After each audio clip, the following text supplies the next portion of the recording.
بسم اللہ الرحمن الرحیم الحمدللہ وکفا وسلام علی عبادہ الذین اصطفى اما بعد وفی ھذا اشارۃ الی ان الانبیاء معصومون عن الکذب۔ اس بات کے اندر فرماتا ہے کہ اس بات کے اندر جو صادقین ناصحین فرمایا تھا، اس کے اندر اشارہ ہے اس بات کی طرف انبیاء علیہم الصلاۃ معصوم ہیں کذب سے، خاص طور سے۔ کس چیز میں خصوصی طور سے؟ کذب سے نہیں، کس چیز میں کذب سے معصوم ہے؟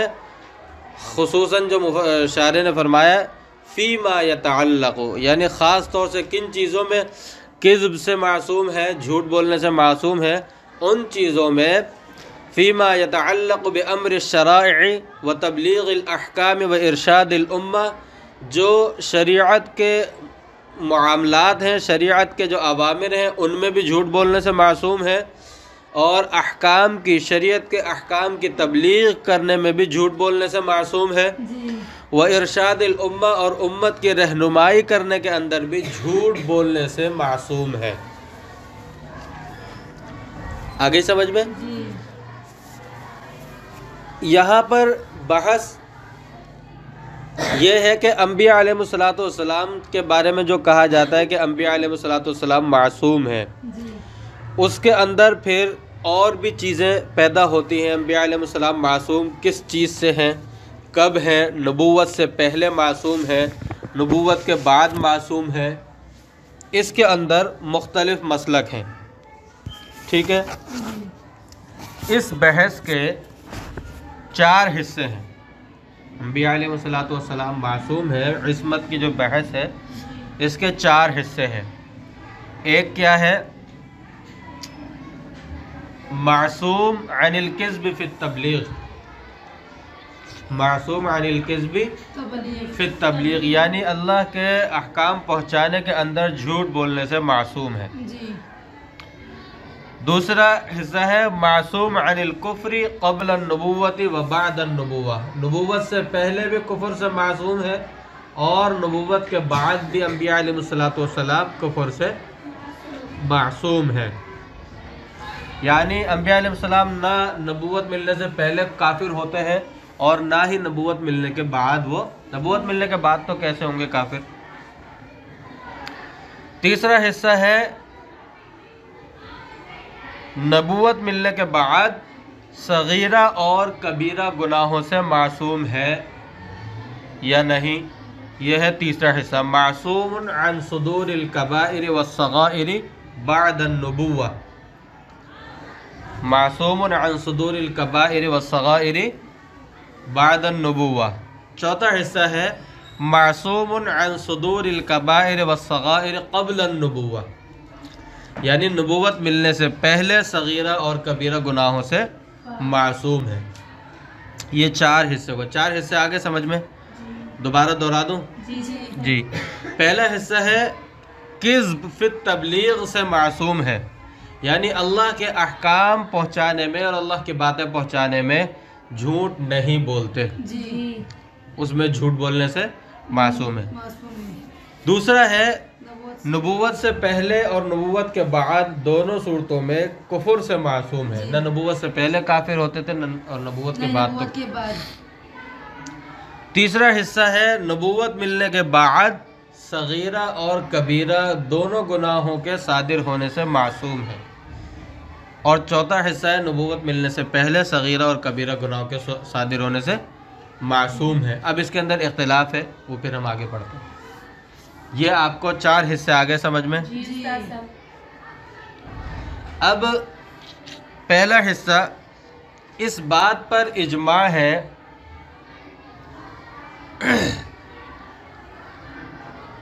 کہ انبیاء علیہ السلام تبلیغ فی الاحکام کے اندر، یعنی تبلیغ فی الاحکام، احکام شریعت کی تبلیغ کرنے میں انبیاء علیہ السلام عمدن جھوٹ بولنے سے معصوم ہے، یعنی اللہ تبارک و تعالیٰ کے احکام پہنچانے میں اس پر سب کا اجماع ہے کہ انبیاء علیہ السلام جان بوجھ کر جھوٹ نہیں بول سکتے۔ آگے بات سمجھ میں؟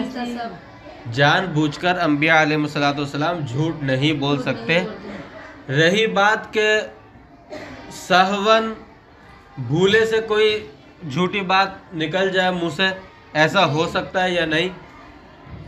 تو اکثر حضرات کے نزدیک سہون بھی، یعنی تبلیغ فی الاحکام میں سہون بھی، غلطی سے بھی جھوٹی بات انبیاء علیہ السلام نہیں کر سکتے۔ اکثر حضرات کے نزدیک تبلیغ تبلیغ احکام میں سہون بھی انبیاء علیہ السلام جھوٹ نہیں بول سکتے، یعنی جمہور متکلمین کا مسلک یہی ہے کہ انبیاء علیہ السلام سہون بھی کذب فی التبلیغ سے معصوم ہیں۔ البتہ بعض متکلمین کے نزدیک انبیاء علیہ السلام سے سہون کذب کا صدور ہو سکتا ہے۔ تبلیغ احکام میں سہون کذب کا صدور ہو سکتا ہے، یہ بعض متکلمین کا مسلک ہے، لیکن اکثر متکلمین کا مسلک یہی ہے کہ سہون بھی تبلیغ احکام میں سہون بھی انبیاء علیہ السلام سے کذب کا صدور نہیں ہو سکتا۔ وہ اس لیے کہ اگر انبیاء علیہ السلام سے تبلیغ احکام میں کذب کا صدور ہو تو پھر کون سا راستہ رہ جاتا ہے بات ماننے کا؟ آ رہی ہے سمجھ میں؟ پھر کس کی بات پر اعتبار کیا جائے، یا اور کون سا ایسا راستہ ہے جس پر اعتبار کیا جائے؟ تو اس لیے عمدن سب کے نزدیک، سہون اکثر متکلمین کے نزدیک کذب فی التبلیغ سے معصوم ہے۔ آگے اب اچھی طرح آگے سمجھ میں۔ دوسرا حصہ کہ انبیاء علیہ السلام نبوت سے پہلے یا نبوت کے بعد کفر سے معصوم ہے، اس پر بھی سب کا اجماع ہے کہ انبیاء علیہ السلام نبوت سے پہلے اور نبوت کے بعد کفر سے کیا ہے؟ معصوم ہے۔ وفی عصمتہم عن سائر الذنوب تفصیل، فرمایا کہ اور باقی گناہوں کے اندر کذب کے علاوہ باقی جو گناہ ہیں، یعنی کذب فی التبلیغ کے علاوہ اور جو گناہ ہیں ان کے اندر فرماتے ہیں تفصیل ہے، اور وہ تفصیل کیا ہے؟ وَهُوَ أَنَّهُمْ مَعْصُومُونَ عَنِ الْكُفْرِ قبل الوحی وبعدہ بالاجماع، قبل الوحی وبعدہ بالاجماع۔ وہ تفصیل یہ ہے کہ انبیاء علیہ السلام کفر سے نبوت ملنے سے پہلے اور نبوت ملنے کے بعد بالاجماع معصوم ہیں۔ آ گیا دوسرا حصہ بھی سمجھ میں؟ اچھا، اب آتا ہے تیسرا حصہ کہ انبیاء علیہ السلام نبوت ملنے کے بعد کبیرہ یا صغیرہ گناہوں سے معصوم ہیں یا نہیں۔ تو اس کے اندر جمہور متکلمین اور معتزلہ کا مسلک یہ ہے کہ انبیاء علیہ السلام نبوت ملنے کے بعد عمدن کبیرہ گناہوں سے معصوم ہے۔ نبوت کے بعد جمہور متکلمین اور معتزلہ کے نزدیک، الفاظ غور سے سنیے گا، انبیاء علیہ، کیونکہ یہاں پر دو چیزیں آئیں گی، ایک عمدن ایک سہون، اور ایک صغیرہ اور ایک کبیرہ، پھر نبوت سے پہلے نبوت کے بعد۔ تو ابھی جو بات چل رہی ہے وہ نبوت سے پہلے کی۔ جمہور متکلمین اور معتزلہ کا مسلک یہ ہے کہ انبیاء علیہ السلام نبوت ملنے کے بعد عمدن کبیرہ گناہوں سے معصوم ہیں، یعنی جان بوجھ کر انبیاء علیہ السلام سے کبیرہ گناہ کا صدور نبوت ملنے کے بعد نہیں ہو سکتا۔ البتہ حشویہ جو ہیں ان کے نزدیک انبیاء کرام سے عمدن کبیرہ گناہوں کا صدور نبوت کے بعد بھی ہو سکتا ہے۔ حشویہ کے نزدیک انبیاء علیہ السلام سے نبوت ملنے کے بعد بھی عمدن کبیرہ گناہوں کا صدور انبیاء کرام سے ہو سکتا ہے۔ یہ حشویہ کا مذہب ہے۔ باقی جمہور متکلمین اور معتزلہ کے نزدیک عمدن کبیرہ گناہوں سے معصوم ہے نبوت ملنے کے بعد۔ اچھا، یہاں پر تو یہ بات تو ہو گئی کہ بھئی جمہور متکلمین کا مسلک یہ ہے کہ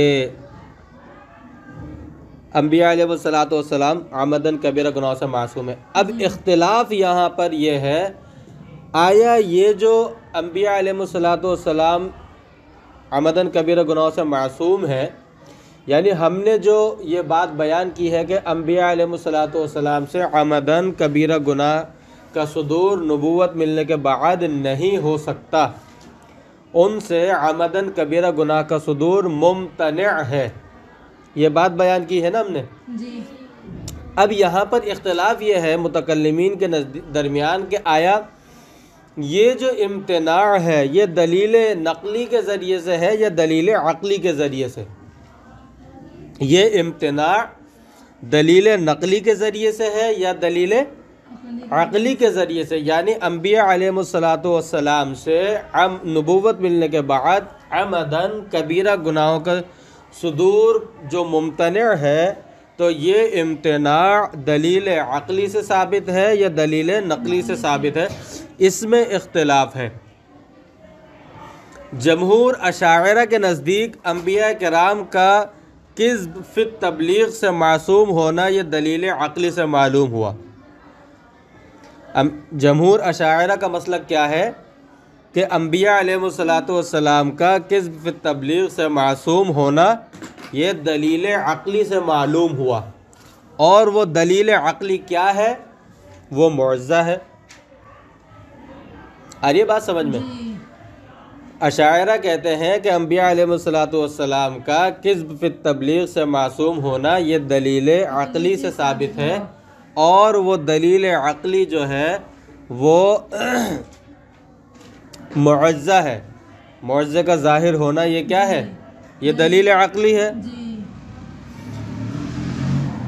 اور باقی کبیرہ گناہ جو ہیں ان سے معصوم ہونا وہ دلیل نقلی سے معلوم ہوا ہے۔ کذب فی التبلیغ سے معصوم ہونا دلیل عقلی سے ثابت ہوا ہے اور وہ معجزہ ہے، اور باقی کبیرہ گناہوں سے معصوم ہونا یہ دلیل نقلی سے معلوم ہوا ہے۔ یہ جمہور اشاعرہ کا مسلک ہے، اور اسی بات کو امام ابو بکر باقلانی نے اختیار کیا ہے۔ اسی مسلک کو کس نے اختیار کیا ہے؟ امام ابو بکر باقلانی۔ امام ابو بکر باقلانی رحمۃ اللہ علیہ نے بھی اسی بات کو اختیار کیا ہے۔ باقی جمہور معتزلہ اور بعض اشاعرہ کا مسلک کیا ہے کہ انبیاء کرام علیہ السلام کا عمدن کبیرہ گناہوں سے معصوم ہونا یہ دلیل عقلی سے معلوم ہوا ہے۔ اشاعرہ نے تو کذب فی التبلیغ سے معصوم ہونا یہ دلیل عقلی سے بتایا تھا، باقی کبیرہ گناہ دلیل نقلی سے بتائے تھے۔ لیکن بعض اشاعرہ اور جمہور معتزلہ کا مسلک کیا ہے کہ عمدن کبیرہ گناہوں سے معصوم ہونا انبیاء کرام کا وہ سب کا سب دلیل عقلی سے معلوم ہوا ہے۔ اور وہ کیا ہے دلیل عقلی؟ وہ یہ کہ کبیرہ گناہوں کا ارتکاب جو ہے وہ نفرت کا سبب ہے۔ کبیرہ گناہوں کا ارتکاب جو ہے وہ کس کا سبب ہے؟ نفرت کا۔ کسی شخص کو کوئی گناہ کرتے ہوئے دیکھ کر کسی کے دل میں محبت تو آئے گی نہیں، نفرت پیدا ہوگی نا۔ تو کبیرہ گناہوں کا ارتکاب یہ نفرت کا سبب ہے، اور جب جس سے لوگوں کو نفرت ہوگی تو لوگ اس کے قریب نہیں آئیں گے، لوگ اس کے قریب نہیں آئیں گے۔ لوگ نفرت کی وجہ سے قریب نہیں آتے بلکہ انسیت کی وجہ سے قریب آتے ہیں، مانوس ہونے کی وجہ سے قریب آتے ہیں، تنافر کی وجہ سے، نفرت کی وجہ سے کوئی قریب نہیں آتا۔ دو آدمیوں کے درمیان نفرت ہوگی، وہ ایک ہی گاڑی میں سفر کر رہے ہوں گے، برابر برابر کی سیٹ پر ہوں گے، مگر پورے سفر میں کوئی بات نہیں کریں گے۔ اور دو آدمیوں کے درمیان انسیت ہوگی، گاڑی میں بیٹھتے ہی وہ پورا سفر ان کا جو ہے باتیں کرتے ہوئے اور خوشگوار گزرے گا۔ تو اس لیے جمہور معتزلہ اور بعض اشاعرہ کہتے ہیں کہ یعنی تمام کبیرہ گناہوں کا عمدن صدور، یہ دلیل، یہ اس کا جو امتناع ہے یہ دلیل عقلی سے معلوم ہوا، اور دلیل عقلی کیا ہے کہ کبیرہ گناہوں کا ارتکاب جو ہے یہ نفرت کا سبب ہے، اور نفرت کی وجہ سے لوگ قریب نہیں آئیں گے تو لوگ ان کی نہ اتباع کریں گے اور نہ پیروی، اتباع اور پیروی ان کی نہیں کریں گے۔ اور جب لوگ اتباع اور پیروی ان کی نہیں کریں گے تو ارسال رسول کی حکمت فوت ہو جائے گی، ارسال رسول کی حکمت فوت ہو جائے گی۔ تو پتہ چلا کہ دلیل عقلی سے معلوم ہوا کہ انبیاء علیہ السلام سے عمدن کبیرہ گناہوں کا صدور نبوت کے بعد نہیں ہو سکتا۔ آگئی بات سمجھ میں؟ سب کو آ گئی؟ نہیں آئی تو بھی جی نہیں آئی تو بھی بتائیے، دوبارہ بتا دیتا ہوں، کوئی مسئلہ نہیں ہے۔ ایک دن میں یہ بحث ختم کرنی ضروری نہیں ہے، ہم 2 دن پڑھ لیں گے، 3 دن، مگر بحث سمجھنی ضروری ہے۔ یہ امتحانی مقام بھی ہے اور یہ ویسے آپ سے سوال بھی ہو سکتا ہے، باہر کوئی کر سکتا ہے، اس لیے کہہ رہا ہوں میں۔ آ گئی سمجھ میں؟ تو پتہ چلا یہ جو اختلاف تھا کہ یہ امتناع دلیل عقلی سے معلوم ہے یا دلیل نقلی سے، تو بعض جمہور اشاعرہ کے نزدیک تو کذب فی التبلیغ سے امتناع دلیل عقلی سے معلوم ہے اور وہ معجزہ ہے، اور باقی کبیرہ گناہوں سے کا امتناع وہ دلیل نقلی سے ثابت ہے۔ باقی جمہور معتزلہ اور بعض اشاعرہ کے نزدیک تمام کبیرہ گناہوں کا صدور عمدن، ان سے ممتنع ہونا یعنی معصوم ہونا، یہ دلیل عقلی سے معلوم ہے، اور وہ کیا ہے کہ کبیرہ یہ نفرت کا سبب ہے، اور جب نفرت ہوگی اتباع اور پیروی کوئی نہیں کرے گا، ارسال رسول کی حکمت فوت ہو جائے گی۔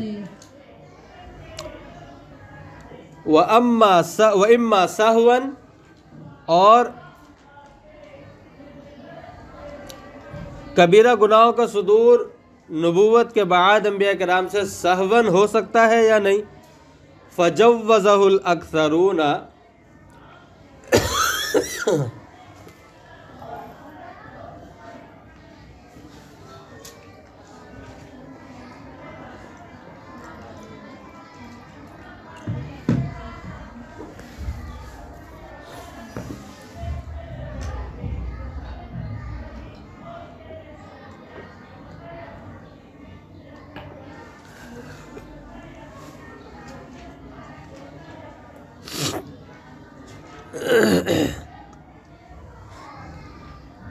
اچھا یہ جو مسلک میں نے آپ کو بتایا جمہور معتزلہ اور بعض اشاعرہ والا کہ عمدن کبیرہ گناہوں کا صدور کا جو امتناع ہے یہ دلیل عقلی سے معلوم ہے، اس کو استاذ ابو اسحاق اسفرائینی نے اختیار کیا ہے۔ استاذ ابو اسحاق اسفرائینی انہوں نے اس کو اختیار کیا ہے۔ ابو اسحاق اسفرائینی، ان ناموں کو نوٹ کریں، اسفرائینی انہوں نے اس کو اختیار کیا ہے۔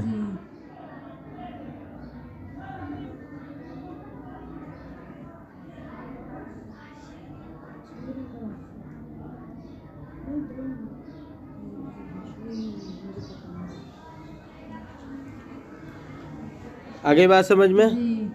اچھا آگے فرماتے ہیں کہ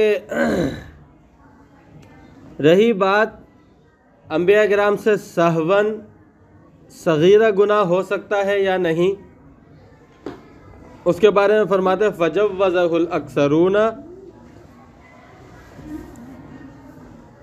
نہیں، سہون کبیرہ گناہ، سہون کبیرہ گناہ انبیاء کرام سے ہو سکتا ہے یا نہیں؟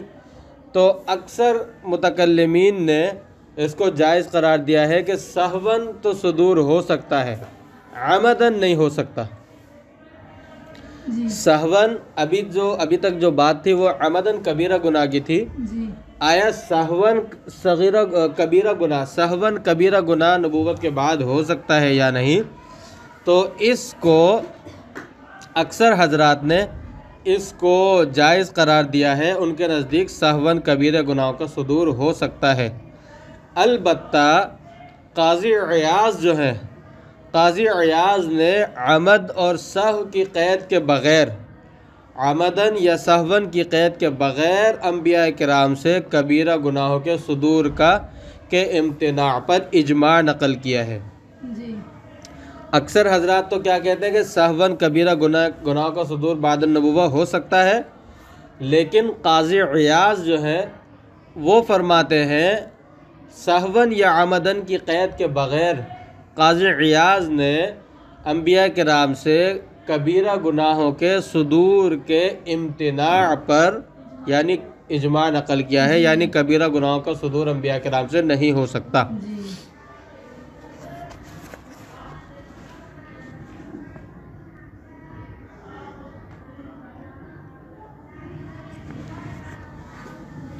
آگے بات سمجھ میں؟ قسم اچھا، اب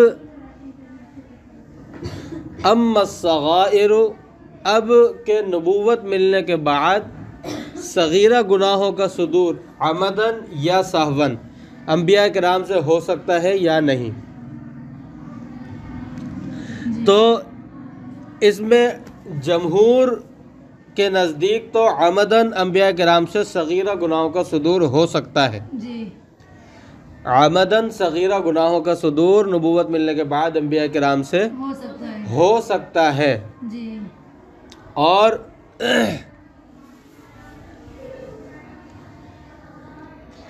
شارح جو ہیں انہوں نے یعنی علامہ تفتازانی جو ہیں انہوں نے صاحب مواقف کی پیروی کرتے ہوئے جائز قرار دیا ہے۔ شارح علامہ تفتازانی نے یہاں پر جو پیروی صاحب مواقف کی پیروی صاحب مواقف کی پیروی کرتے ہوئے، مواقف ایک کتاب، شرح مواقف ایک کتاب کا نام ہے، جی تو صاحب مواقف کی پیروی کرتے، بلکہ اس کی شرح انہوں نے لکھی ہے علامہ تفتازانی نے، شرح مواقف کتاب ہے۔ جی تو صاحب مواقف کی پیروی کرتے ہوئے علامہ تفتازانی نے یہاں پر عمدن صغیرہ گناہوں کے صدور کو جائز قرار دیا ہے، لیکن دوسری جو کتابیں ہیں شارح کی، جیسے شرح مقاصد ہے اور تہذیب ہے، شرح مقاصد اور تہذیب جو ہے اس میں شارح نے عمدن صغیرہ گناہوں کے صدور کو ناجائز قرار دیا ہے۔ عمدن صغیرہ گناہوں کے صدور کو نبوت ملنے کے بعد ناجائز قرار دیا ہے۔ کون سی کتابوں میں؟ شرح مقاصد اور تہذیب وغیرہ میں۔ البتہ یہاں پر صاحب مواقف کی پیروی کرتے ہوئے انہوں نے جائز قرار دیا ہے۔ ٹھیک ہے، جی اور یہ تو ہو گیا جمہور کا مسلک، اور معتزلہ میں سے ابو علی جبائی اور اس کے جو متبعین تھے، ابو علی جبائی اور اس کے متبعین جو تھے، ان کے نزدیک انبیاء کرام سے سہون یہ اجتہادی خطا کی وجہ سے تو صغیرہ گناہوں کا ارتکاب ہو سکتا ہے، لیکن عمدن نہیں ہو سکتا، لیکن عمدن نہیں ہو سکتا۔ اب یعنی معتزلہ میں سے ابو علی جبائی اور اس کے جو متبعین ہیں، ان کے نزدیک سہون یا اجتہادی خطا کی وجہ تو انبیاء کرام سے کبیرہ گناہوں کا صدور ہو سکتا ہے، لیکن عمدن انبیاء کرام سے کبیرہ گناہوں کا صدور نہیں ہو سکتا۔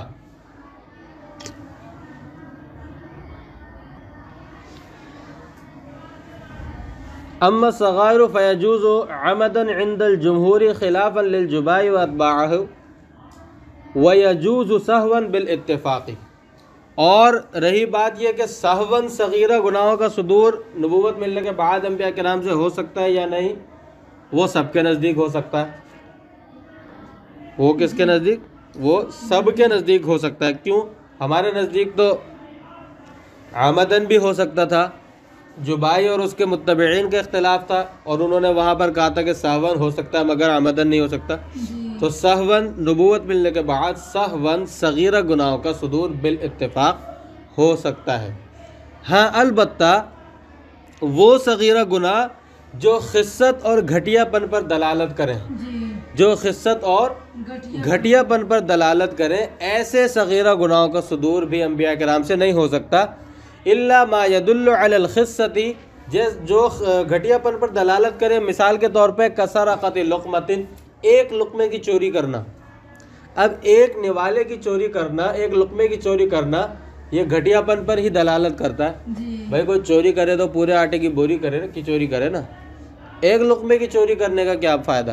جی تو یہ انسان کے گھٹیا ہونے پر دلالت کرتا ہے۔ وَالتَّطْفِيفِ بِحَبَّةٍ، اسی طرح ناپ تول کے اندر ایک دو دانے کم کر دینا۔ بھائی اگر ناپ تول میں کمی کرنی ہے تو دو ڈھائی کلو کم کرے، جی کلو 2 کلو کم کرے، یہ ایک دو دانے کم کرنے کا کیا فائدہ؟ تو یہ انسان کے گھٹیا پن پر دلالت کرتی ہے کہ کمی کوئی اتنی زیادہ کمی ہے، کوئی اتنی زیادہ قابل قدر چوری نہیں ہو رہی، نہیں مگر بس اس کے گھٹیا پن پہ علامت ہے۔ تو فرمایا ہاں گھٹیا پن کی علامت ہے۔ جی تو اس لیے فرماتے ہیں کہ ایسے گناہ، یعنی ایسے صغیرہ گناہ جو ہیں یا ایسے جو کبیرہ گناہ وغیرہ، وہ ان کا صدور نہیں ہو سکتا انبیاء کرام سے جو گھٹیا پن پر دلالت کرنے والے ہیں۔ آگے بات سمجھ میں؟ جی استاذ بعد النبوہ وہ انشاءاللہ کل ہفتے کو پڑھیں گے، انشاءاللہ۔ ٹھیک ہے؟ اسی کو میں دوبارہ دہراتا ہوں۔ بسم اللہ الرحمن الرحیم، الحمدللہ وکفا وسلام علی عبادی الذین اصطفی، اما بعد۔ عصمت انبیاء کی بات شروع ہوئی تھی، اس کے اندر ایک بات تو یہ بتائی تھی کہ اس میں سب کا اجماع ہے کہ انبیاء علیہ السلام کذب فی التبلیغ میں عمدن کذب فی التبلیغ سے معصوم ہے۔ جی تبلیغ احکام کے اندر انبیاء جان بوجھ کر جھوٹ بولنے سے معصوم ہے، وہ جان بوجھ کر جھوٹ نہیں بول سکتے۔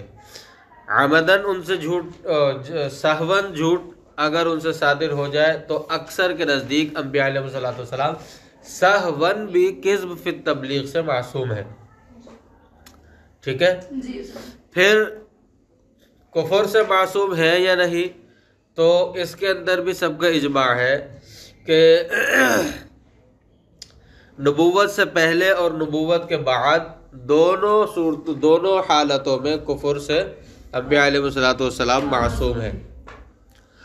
اب رہی بات دیگر کبیرہ گناہوں کی، اور دیگر کبیرہ اور صغیرہ گناہوں کی، کذب فی التبلیغ کی بات ہو گئی اور کفر کی بات ہو گئی۔ اب باقی جو کبیرہ یا صغیرہ گناہ ہیں ان کے بارے میں پھر نبوت سے پہلے پھر نبوت کے بعد باقی کبیرہ گناہوں کے پھر 4 کبیرہ اور صغیرہ گناہ، یعنی باقی جو گناہ ہیں پھر ان کی 4 صورتیں بنتی ہیں: کبیرہ، صغیرہ، عمدن، سہون، پھر قبل النبوہ اور پھر بعد النبوہ۔ تو اس کے متعلق جو ہم نے پڑھی تھی، یعنی نبوت کے بعد گناہوں کے متعلق جو ہم نے بات پڑھی تھی کہ نبوت کے بعد بھی جمہور متکلمین کے نزدیک انبیاء علیہ السلام عمدن کبیرہ گناہوں سے معصوم ہیں۔ البتہ حشویہ کا اختلاف ہے، ان کے نزدیک انبیاء کرام سے نبوت ملنے کے بعد بھی عمدن کبیرہ گناہ کا صدور ہو سکتا ہے۔ جمہور متکلمین کے نزدیک تو عمدن کبیرہ گناہوں کا صدور انبیاء کرام سے نہیں ہو سکتا نبوت ملنے کے بعد۔ البتہ پھر جمہور کے درمیان اختلاف اس بات میں ہے کہ آیا یہ جو عمدن کبیرہ گناہ کا صدور جو ممتنع قرار دیا گیا ہے، یہ امتناع دلیل عقلی سے ثابت ہے یا دلیل نقلی سے ثابت ہے؟ تو اس کے بارے میں بتایا تھا کہ جمہور معتزلہ اور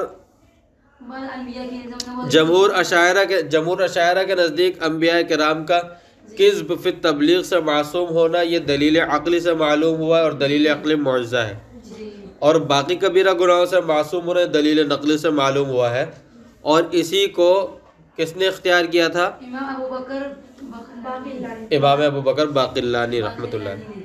اور جمہور معتزلہ اور بعض اشاعرہ کا مسلک یہ ہے کہ انبیاء کرام کا عمدن کبیرہ گناہوں سے معصوم ہونا دلیل عقلی سے معلوم ہے، یعنی مطلقاً کبیرہ گناہوں کی بات کر رہے ہیں، وہ کذب فی تبلیغ اور دیگر گناہوں میں فرق نہیں کر رہے، ٹھیک ہے۔ جی اور وہ کیا ہے؟ وہ یہ کہ کبیرہ گناہوں کا ارتکاب یہ نفرت کا سبب ہے، اور جب نفرت پیدا ہوتی ہے تو لوگ قریب نہیں آئیں گے، اتباع اور پیروی نہیں کریں گے، اس طرح ارسال رسول کی حکمت فوت ہو جائے گی۔ تو اس وجہ سے وہ کہتے ہیں کہ دلیل عقلی سے ثابت ہے مطلقاً کبیرہ گناہوں کا ارتکاب انبیاء کرام سے نہیں ہو سکتا، یہ ابتراء دلیل عقلی سے ثابت ہے۔ اس کو کس نے اختیار کیا ہے؟ جی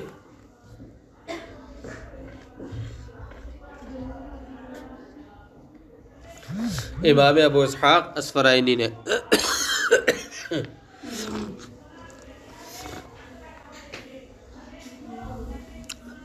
آگے سمجھ میں، وَأَمَّا سَهْوًا فَجَوَّزَهُ الْأَكْثَرُونَ، رہی بات یہ کہ انبیاء کرام سے سہون نبوت ملنے کے بعد سہون کبیرہ گناہ کا صدور ہو سکتا ہے یا نہیں، تو جمہور متکلمین کے نزدیک سہون کبیرہ گناہوں کا صدور، یعنی اکثر متکلمین کے نزدیک، اکثر حضرات کے نزدیک تو سہون تو کبیرہ گناہ کا صدور ہو سکتا ہے، اس کے لیے ہونا ضروری نہیں ہے کہ ہوا بھی ہو، یہ اس کے لیے ضروری نہیں ہے، ہو سکتا ہے۔ آئیے سمجھ میں، ایک ہوتا ہے امکان اور ایک ہوتا ہے واقعہ، یعنی ہو بھی چکا ہو، تو ہو چکنا ضروری نہیں ہے، لیکن یہ کہ امکان ہے، ہو سکتا ہے۔ اور نبوت ملنے کے بعد صغیرہ گناہوں کا صدور انبیاء کرام سے ہو سکتا ہے یا نہیں، تو جمہور کے نزدیک تو عمدن صغیرہ گناہوں کا صدور ہو سکتا ہے۔ البتہ ابو علی جبائی اور ان کے متبعین کے نزدیک سہون بھی عمدن کبیرہ گناہوں کا صدور نہیں ہو سکتا، سہون ہو سکتا ہے، ٹھیک ہے۔ اور باقی سہون کبیرہ گناہوں کے صدور، چونکہ جمہور کے نزدیک تو جب صغیرہ گناہوں کا صدور عمدن ہو سکتا ہے تو سہون بھی ہو سکتا ہے، اور جبائی اور ان کے متبعین نے پہلے ہی کہا ہے کہ سہون ہو سکتا ہے، تو سہون نبوت ملنے کے بعد سہون صغیرہ گناہوں کے صدور میں اتفاق ہے۔ آگے بات سمجھ میں، البتہ وہ صغیرہ گناہ جو گھٹیا پن پر دلالت کرتے ہیں وہ ان گناہوں صغیرہ گناہوں کو صدور نہیں ہو سکتا، جیسا کہ ایک لقمے کی چوری، 2-3 دانے جو ہے ناپ تول میں کم کر دینا وغیرہ وغیرہ۔ لیکن فرماتے ہیں محققین نے، لیکن المحققین اشترطوا ان ينبهوا عليه فينتهوا عنه هذا كله بعد الوحی، لیکن محققین نے فرمایا ہے، انہوں نے یہ شرط لگائی ہے کہ انبیاء کرام علیہم السلام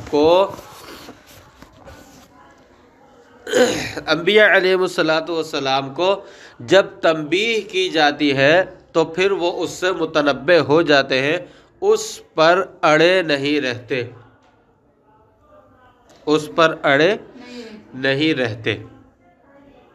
ھذا کلہ بعد الوحی، یہ سب کے سب نبوت ملنے کے بعد کی بحث تھی۔ وَأَمَّا قَبْلَهُ،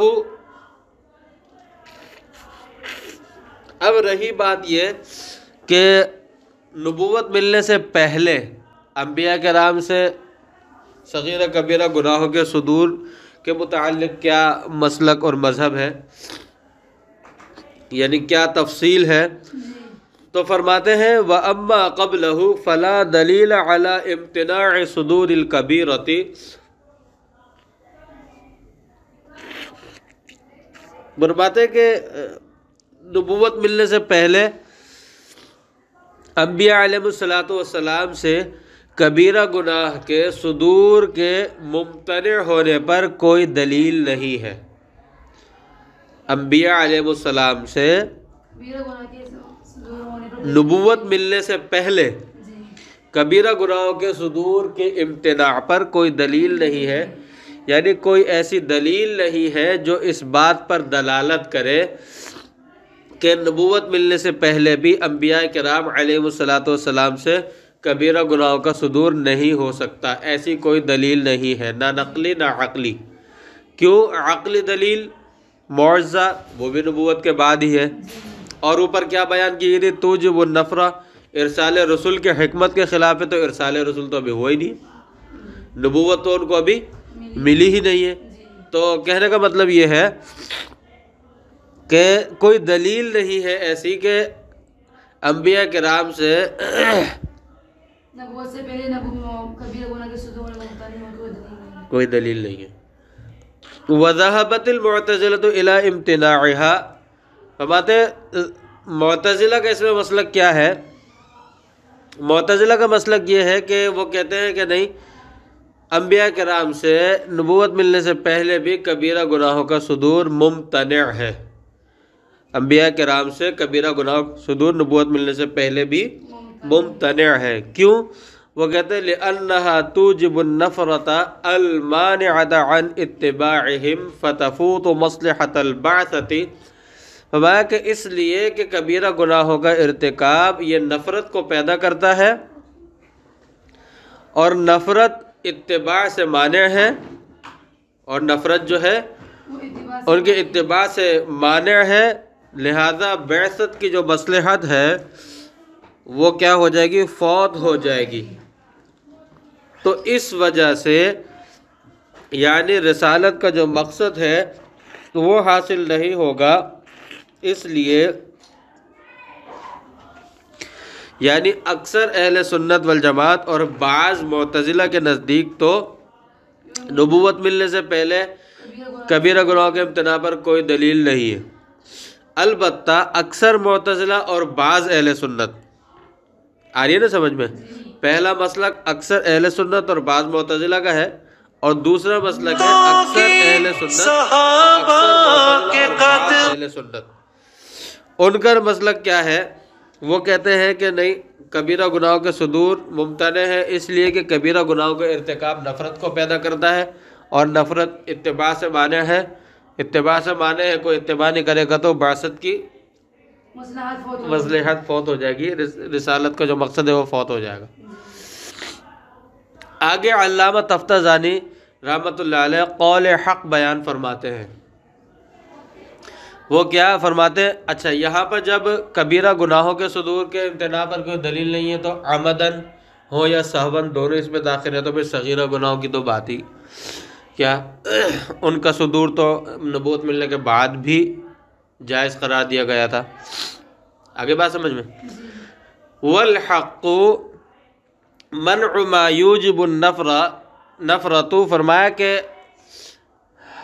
بلکہ اس کو یوں پڑھیں والحق منع ما یوجب النفرۃ، کہ ممتنع قرار دی جائے گی، وہ ممتنع قرار دیے جائیں گے وہ گناہ جو نفرت کو پیدا کرتے ہیں۔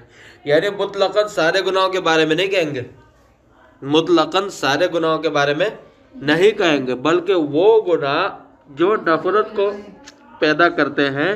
علامہ تفتزانی قول حق بیان کرتے ہوئے فرماتے ہیں کہ ان گناہوں کو ممتنع قرار دیا جائے گا کعہر الامہات والفجور والصغائر الدالۃ علی الخصہ، جیسا کہ ان کی ماؤں کا نعوذ باللہ زنا کا ارتکاب کرنا،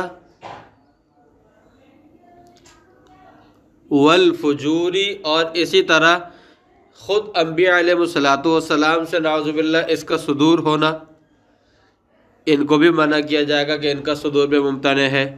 یا وہ صغیرہ گناہ جو خست اور گھٹیا پن پر دلالت کرتے ہیں، یا وہ صغیرہ گناہ جو خست اور گھٹیا پن پر دلالت کرتے ہیں، فرمایا کہ ایسے گناہوں کا صدور انبیاء کرام سے ممتنع ہے۔ آگے بات سمجھ میں؟ کبیرہ گناہ وہ ہو گئے اور صغیرہ گناہ وہ بھی علامہ تفتزانی نے بیان فرما دیا، قول حق بیان فرما دیا۔ آگے ایک عجیب مسلک بیان فرماتے ہیں۔ کیسا مسلک بیان فرماتے ہیں؟ عجیب مسلک، وہ کیا ہے؟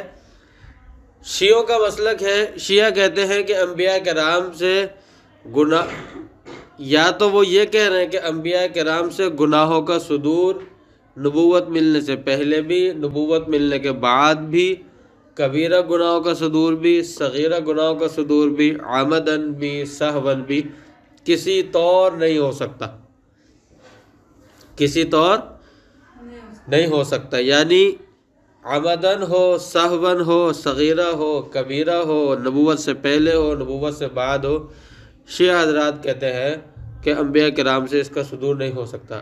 آگے مگر کہتے ہیں لیکن بطور تقیے کے کفر کا اظہار جائز ہے، بطور تقیے کے اوپر کا اظہار جائز ہے، کفر کا اظہار جائز ہے۔ بتائیں انتہائی عجیب نہیں ہے یہ مسلک؟ بہت ہی عجیب ہے۔ فرماتے ہیں وَمَنَعَتِ الشِّيعَةُ صُدُورَ الصَّغِيرَةِ وَالْكَبِيرَةِ قَبْلَ الْوَحْيِ وَبَعْدَهُ، کہ شیعہ حضرات نے منع کیا ہے کہ انبیاء کرام سے صغیرہ ہو، کبیرہ گناہ ہو، وحی سے پہلے وحی کے بعد ان کا صدور نہیں ہو سکتا۔ لَكِنَّهُمْ جَوَّزُوا إِظْهَارَ الْكُفْرِ تَقِيَةً، لیکن انہوں نے بطور تقیے کے کفر کا اظہار کرنے کو جائز قرار دیا ہے انبیاء کرام علیہ الصلوۃ والسلام سے۔ عجیب مسلک کیوں ہے یہ؟ انبیاء کرام ہی اگر کفر کا اظہار بطور تقیے کے کریں گے تو پھر کون رہ جاتا ہے کہ جو کفر کا اظہار نہ کرے؟ جو کفر کو توڑنے کے لیے آئے ہیں، جنہیں اللہ تعالیٰ نے کفر کو توڑنے کے لیے بھیجا ہے، کفر کو زمین بوس کرنے کے لیے بھیجا ہے، اگر انہی کے لیے کفر کا اظہار بطور تقیے کے ہی کیوں نہ ہو جائز قرار دیا جائے، تو پھر بتائیں پھر کون سا راستہ رہ جاتا ہے اعتبار کرنے کا، یا پھر کون ایسی ذات ہوگی جس کے بارے میں کہا جائے کہ یہ ان کے لیے یہ کفر کا اظہار نہیں کر سکتے؟ پھر رہے گی کوئی ذات؟ لگ رہا ہے آپ کو مسئلہ سمجھ میں نہیں آ رہا۔ تو اسی لیے عجیب مسلک اس کو میں نے کہا ہے، ٹھیک ہے۔ اذا تقرر هذا، جب یہ عصمت انبیاء کی بحث آپ کو سمجھ میں آ گئی تو اب آپ اچھی طرح آپ کو سمجھ میں آ گئی، کبیرہ گناہ ہو، عمدن ہو، سہون ہو، نبوت سے پہلے نبوت کے بعد، مسئلہ آپ کو سمجھ میں آ گیا۔ اچھا، قاضی عیاض کا مسلک بھی پیچھے جو گزرا تھا وہ رہ گیا تھا کہ انہوں نے مطلقاً کبیرہ گناہ کے صدور کو ممتنع قرار دیا ہے عمدن یا سہون کی قید کے بغیر، نبوت ملنے کے بعد۔ اب جو باتیں انبیاء کرام سے منقول ہیں، جو بظاہر دیکھنے میں لگتی ہیں کہ یہ تو کبیرہ گناہ ہے، جو بظاہر دیکھنے میں لگتی ہیں کہ یہ کیا ہے؟ کبیرہ گناہ ہے، تو ان کے بارے میں کیا کہا جائے گا؟ شارح فرماتے کہ جب آپ کو عصمت انبیاء کا مسئلہ سمجھ میں آ گیا نا، پہلے ہم آپ کو سمجھاتے، ہو سکتا تھا کہ آپ کو سمجھ میں نہ آتا، آپ کو تسلی نہ ہوتی، یا آپ نے اگر تفسیر میں پڑھ لیا ہوتا پھر بھی آپ کو اگر عصمت انبیاء کا مسئلہ ساتھ میں سمجھایا گیا ہوگا جب تو آپ کو سمجھ میں آئے ہوگے، وگرنہ آپ کو تسلی نہیں ہوئی ہوگی۔ تو انبیاء کرام سے جن سے ایسے باتوں کا صدور ہے کہ جو بظاہر کبیرہ گناہ وغیرہ لگتی ہیں، تو پھر اس کے بارے میں کیا ہوگا؟ اب جب آپ نے یہ مسئلہ سمجھ لیا تو اب مسئلہ یہ ہے کہ انبیاء کرام سے ایسی باتوں کا جو صدور ہے وہ اس کے اندر تعویل کی جائے گی، اس کے اندر کیا کیا جائے گا؟ تعویل کی جائے گی، اور یہ دیکھا جائے گا کہ یہ کس طرح منقول ہے۔ آیا یہ جو منقول ہے یہ بڑے پکے اور وثوق طریقے سے منقول ہے یا نہیں؟ اگر پکے اور وثوق طریقے سے منقول نہ ہو پھر تو ہم اس کی تردید کر دیں گے، اور اگر پکے اور وثوق طریقے سے منقول ہے تو پھر ہم اس کو غیر اولا پر محمول کریں گے، یا ہم اس کے اندر تعویل کریں گے۔ مثال کے طور پہ پہلے اس کے عبارت کا ترجمہ کرتے ہیں، پھر دیکھتے ہیں۔ اذا تقرر هذا فما نقل عن الانبیاء علیہ السلام مما يشعر بكذب او معصیۃ، تو جو انبیاء علیہ السلام سے منقول ہے جو بظاہر کذب لگتا ہے یا گناہ لگتا ہے، فما كان منقولا بطریق الاحادی، اگر وہ تو خبر واحد کے ذریعے سے منقول ہو، اگر تو وہ خبر واحد کے ذریعے سے منقول ہو، فمردود، تو ہم اس کی تردید کر دیں گے، اس لیے خبر واحد یقین کا فائدہ نہیں دیتی، تو جب یقین کا فائدہ نہیں دیتی تو ہم اس کی تردید کر دیں گے، کیونکہ انبیاء کرام کے معصوم ہونا ہمیں یقین اس کے یقین ہو گیا ہمیں. جی وما کان بطریق تواتری، اور ایسی جو باتیں اگر خبر متواتر کے ذریعے سے منقول ہیں، جی فمصروف عن ظاہرہ ان امکن، اگر ممکن ہو تو ان کو ان کے ظاہر سے پھیرا جائے گا، یعنی جو بظاہر نظر آ رہا ہے اس ظاہر سے ان کو پھیرا جائے گا. آ رہی ہے نا سمجھ میں؟ ظاہر سے غیر ظاہر کی طرف پھیرا جائے گا. وَإِلَّا فَمَحْمُولٌ عَلَىٰ تَرْكِ الْأَوْلَىٰ، اور اگر ظاہر سے پھیرنا ممکن نہ ہو تو پھر ترک اولا پر محمول کیا جائے گا. کس پر محمول کیا جائے گا؟ ترک اولا پر. یعنی اولا تو یہ تھا لیکن انہوں نے اولا کو ترک کر کے غیر اولا کو اختیار کیا کسی وجہ سے. او کونہ قبل البعثۃ، یا اس بات پر ان سے ثابت ہونے والی ایسی باتیں یہ کہا جائے گا کہ یہ بعثت سے پہلے کی باتیں ہیں، بعثت سے یعنی نبوت ملنے سے پہلے کی باتیں ہیں، یا اس پر محمول کیا جائے گا. وَتَفْصِيلُ ذَلِكَ فِي الْكُتُبِ الْمَبْسُوطَةِ، فرمایا کہ علم کلام کی جو تفصیلی کتابیں ہیں ان کے اندر، مفصل کتابوں کے اندر آپ کو اس کی تفصیل مل جائے گی. مثال کے طور پر حضرت ابراہیم علیہ السلام، حضرت ابراہیم علیہ السلام سے ثابت ہے کہ انہوں نے جسے کہتے ہیں کہ ثلاث کذبات، کہ 3 جھوٹ بولے. مثال کے طور پہ ایک جگہ تو انہوں نے کہا تھا کہ بادشاہ پوچھے گا تو اس سے کہتے ہیں کہ یہ میری بہن، یعنی نسبت زوجیت ظاہر نہیں کرنا، نسبت اخوت ظاہر کرنا، کیونکہ وہ میاں بیوی اگر ہوتے تھے تو اس کے ساتھ پھر وہ غلط معاملہ کرتا تھا. تو البتہ نسبت اخوت کا معاملہ وہ اس میں نہیں کرتا تھا، ٹھیک ہے نا. اس کو پتہ چلتا ہے کہ بہن بھائی کا رشتہ ہے اس طرح کا، تو پھر وہ نہیں کرتا تھا. جی ایک جگہ انہوں نے، اچھا ایک تو یہ ہو گئی. دوسرا جی انی سقیم انہوں نے کہا کہ میں بیمار ہوں، ٹھیک ہے. اور تیسرا بل فعلہ کبیرہم ھذا. اب دیکھیں انہوں نے جو کہا تھا کہ نسبت یعنی رشتہ زوجیت کا اظہار نہیں کرنا، رشتہ اخوت کا اظہار کرنا، اگر وہ پوچھے تو مسلمان آپس میں بہن بھائی، مسلمانوں کے درمیان آپس میں رشتہ اخوت ہوتا ہے. المسلم اخو المسلم کہہ کر آپ صلی اللہ علیہ وسلم نے بھی اس بات کو بیان فرمایا ہے. تو مسلمانوں کے درمیان آپس میں رشتہ اخوت ہوتا ہے، ٹھیک ہے. تو رشتہ اخوت اس کو مراد لیتے ہوئے اگر رشتہ اخوت کو ظاہر کیا جائے تو یہ جھوٹ نہیں ہے، یہ جھوٹ نہیں ہے. اور یہ بھی ہو سکتا ہے کہ وہ ان کے رشتے یعنی کزن وغیرہ ہوں، چچا زاد مامو زاد یا کوئی ایسی ہوں، یہ بھی ہو سکتا ہے. لیکن جو اصل جواب ہے وہ ہو سکتا ہے، ممکن والی بات ہے. جو اصل جواب ہے وہ یہ کہ رشتہ ہر مسلمانوں کے درمیان آپس میں رشتہ اخوت ہوتا ہے. اس رشتہ اخوت کی وجہ سے حضرت ابراہیم علیہ السلام نے فرمایا تھا کہ ہاں رشتہ اخوت ظاہر کرنا. آگے بات سمجھ میں؟ تو یہ کیا ہوا؟ جھوٹ تو نہیں ہوا یہ، بلکہ یہ کیا ہوا؟ خلاف ظاہر، توریہ، ہاں اس کو توریہ کہیں گے لیکن خلاف ظاہر ہے یہ، ٹھیک ہے. فمصروف عن ظاہرہ. اسی طرح انی سقیم، بیماری ان لوگوں نے سمجھا کہ ان کو جسمانی بیماری ہے، کیونکہ وہ لوگ تو وہی اپنی شرکیات کرنے جا رہے تھے نا. تو انہوں نے کیا کہا کہ انی سقیم، لوگ سمجھے کہ ان کو جسمانی بیماری ہے، اور انہوں نے مراد روحانی بیماری لی تھی. انہوں نے مراد، حضرت ابراہیم علیہ السلام نے مراد کون سی بیماری لی تھی؟ روحانی بیماری لی تھی کہ نہیں میں تو یہ نہیں کر سکتا، یعنی میں تو یہ شرکیات کے کام کرنے سے بیمار ہوں، میں تو شرکیات کے کام کرنے سے، ہاں روحانی اعتبار سے میں بیمار ہوں، مجھ سے نہیں ہو سکتا یہ کام.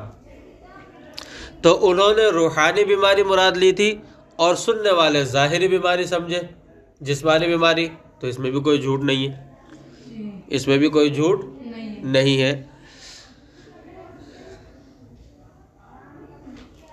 اسی طرح جب انہوں نے کہا کہ بتوں کو کس نے توڑا، تو انہوں نے کہا بل فعلہ ھذا کبیرہم، بل فعلہ کبیرہم ھذا، اشارہ کیا۔ اس لیے انہوں نے کہا کہ انہوں نے ظاہر کو دیکھتے ہوئے کہا، حقیقت بیان کرنا ضروری نہیں تھی، ظاہر کو دیکھتے ہوئے انہوں نے ان کو کہا کہ وہ تو ان کے بڑے نے کیا ہے، کلاڑا ولاڑا سب کچھ اس کے کندھے پر لٹکا ہوا ہے، کھانا سارا اس نے اپنے سامنے رکھا ہوا ہے، وہ تو ان کے بڑے نے کیا ہے۔ تو یہ بھی کیا تھا، ظاہر کو یہاں پر بھی انہوں نے توریہ کیا، اور ظاہر کو مد نظر رکھتے ہوئے حقیقت بیان کرنا یہ ضروری نہیں ہے کہ حقیقت بھی بیان کی جائے، بس ظاہر کو مد نظر رکھتے ہوئے اگر کہا جائے تو یہ بھی جھوٹ نہیں ہے، بلکہ یہ بھی توریہ ہے۔ جی اور اسی طرح اور بھی اگر کوئی واقعات یا ایسے ہوں تو ان کے اندر اسی طرح کی تعویلات کی جائیں گی۔ آگے فرماتے ہیں وَأَفْضَلُ الْأَنْبِيَاءِ مُحَمَّدٌ علیہ السلام،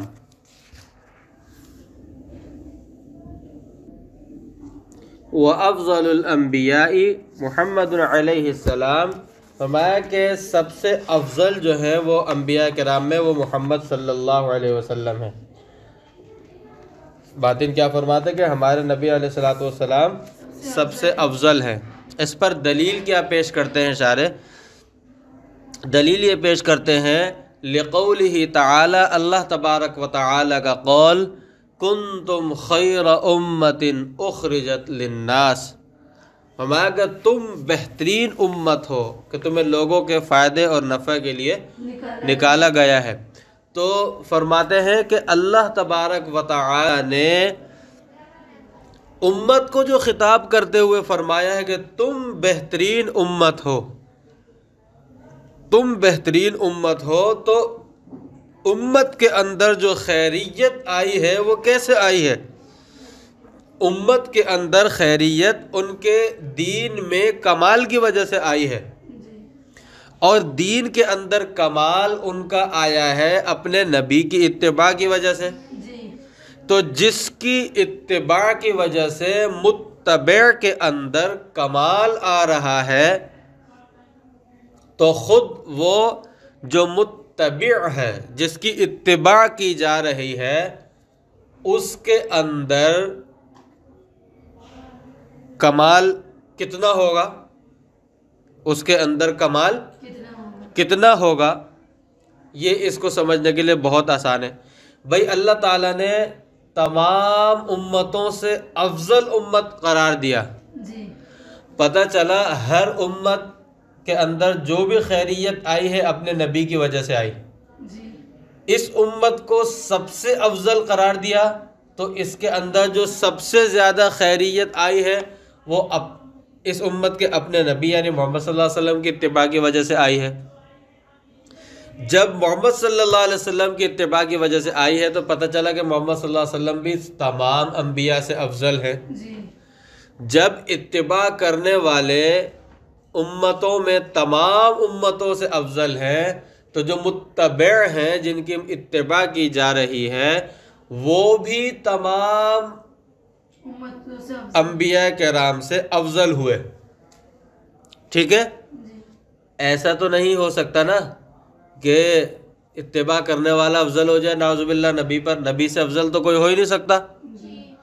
تو پتہ چلا دلیل کنتم خیر امت اخرجت للناس سے دی ہے کہ یہ اس میں کوئی شک نہیں ہے کہ خیریت امت کے اندر آئی ہے دین میں کمال کی وجہ سے، اور دین میں کمال اپنے نبی کی اتباع کی وجہ سے آیا۔ پتہ چل گیا کہ جس کی اتباع کی جا رہی ہے ان کے وہ سب سے زیادہ کامل ہیں، وہ سب سے زیادہ افضل ہیں۔ امتیں اتباع کرتی ہیں انبیاء کی، امتیں اتباع کرتی ہیں انبیاء کی، تو جو امت یعنی جو اتباع کرنے والے سب سے افضل ہوئے، تو جن کی اتباع کی جا رہی ہے یعنی انبیاء کرام، ان میں بھی اپنے نبی، ان کے نبی جو ہے جن کی وہ اتباع کر رہے ہیں وہ کیا ہوئے؟ سب سے افضل ہوئے۔ آ رہی ہے بات سمجھ میں؟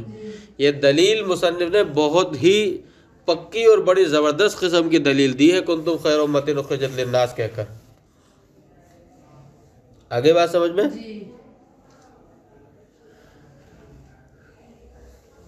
فرماتے ہیں کہ لقول تعالی، اچھا ولا شک ان خیریت الامت بحسب کمال فی الدین، اس کے اندر کوئی شک نہیں ہے کہ امت کے اندر جو خیریت آئی ہے وہ ان کے دین میں کمال کی وجہ سے آئی ہے۔ وذالک تابع لکمال نبی، اور یہ ان کے نبی کے کمال کے تابع ہے۔ الذی یتبعونہ، کہ جس کی وہ لوگ اتباع کرتے ہیں، جس کی وہ لوگ اتباع کرتے ہیں، فرمایا کہ جو اس کے تابع۔ اچھا آگے فرماتے شارح والاستدلال بقول علیہ السلام انا سید ولد آدم ولا فخر لی ضعیف، فرمایا کہ آپ صلی اللہ علیہ وسلم کا جو یہ قول ہے کہ میں تمام اولاد آدم کا سردار ہوں اور اس میں کوئی فخر بھی نہیں ہے، یعنی میں اس کو بطور فخر یا تکبر کے نہیں کہہ رہا، تو فرماتے ہیں کہ اس سے استدلال کرنا ضعیف ہے۔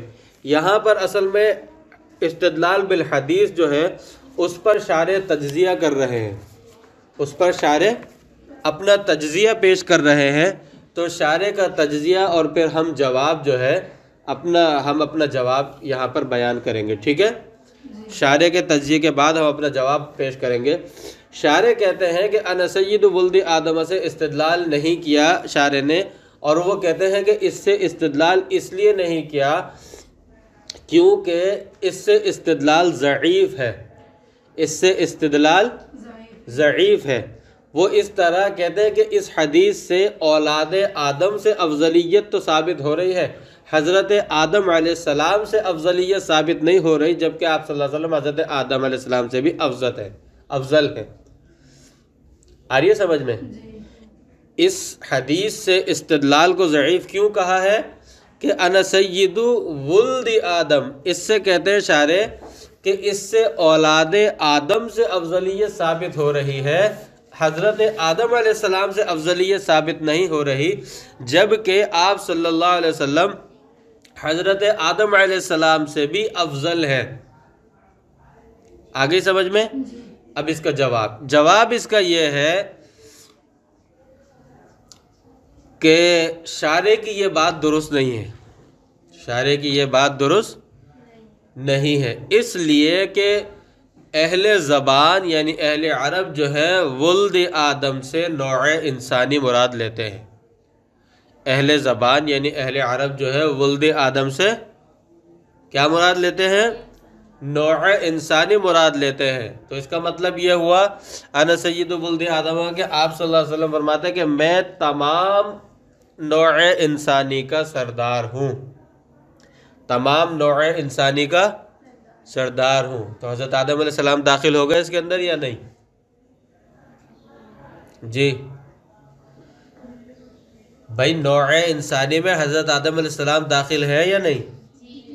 وہ تو ابو البشر ہے، تو جب تمام نوع انسانی سے افضلیت ثابت ہو گئی تو حضرت آدم علیہ السلام تو خود نوع انسانی کے اندر داخل ہے، تو ان سے تو بتائیے، ان سے خود بخود ان سے بھی افضلیت ثابت ہو گئی۔ شارح کہتے ہیں لِأَنَّهُ لَا يَدُلُّ عَلَىٰ كَوْنِ أَفْضَلُ مِنْ آدم بل من اولادی، کہ اس سے جو ہے یہ حدیث تو صرف اولاد آدم پر افضلیت ثابت کرتی ہے، آدم علیہ السلام پر نہیں کرتی۔ بہرحال اس کا جواب ہم نے دے دیا کہ یہ بات درست نہیں ہے۔ اہل زبان اس سے مراد نوع انسانی لیتے ہیں، اور نوع انسانی جب مراد لیتے ہیں تو اس سے حضرت آدم علیہ السلام سے بھی افضلیت ثابت ہو گئی۔ وآخر دعوانا الحمد للہ رب العالمین۔